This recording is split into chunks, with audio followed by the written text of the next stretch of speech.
Հովանավանքի հոգևոր հովիվ Տեր Արամին ցանկանում են կարգալույծ անել,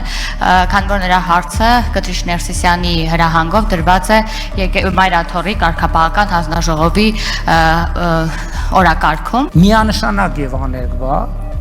իմ աջակցությունն եմ հայտնում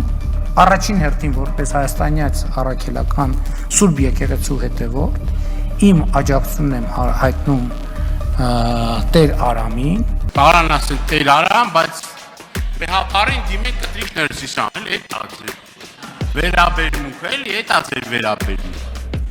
Եկեղեցու նկատմամբ վերաբերմունք ալա։ Ասում եք ինքը ունի խոսքի ազատություն, եւ ես պատրաստ եմ պաշտպանել նրա խոսքի ազատությունը ամեն գնով օրինական։ Բայց ձեր կառավարության, կազմում, ձեզ քննադատող, ձեր կարծիքը չկիսող Հայաստանի Հանրապետության քաղաքացիները խոսքի ազատություն չունեն։ Այդ որ ասում եք կառավարությունը ես եմ ով համաձայն չի թող գնա դիմում գրի դուրս գա։ Այդ մարդիկ հեչ խոսքի ազատություն չունեն, այս մի դրվագով ձեր ժողովրդավարության դեմքն է երևում։ Ընդհանրապես ձեր ստանդարտները ու ժողովրդավարության դեմքը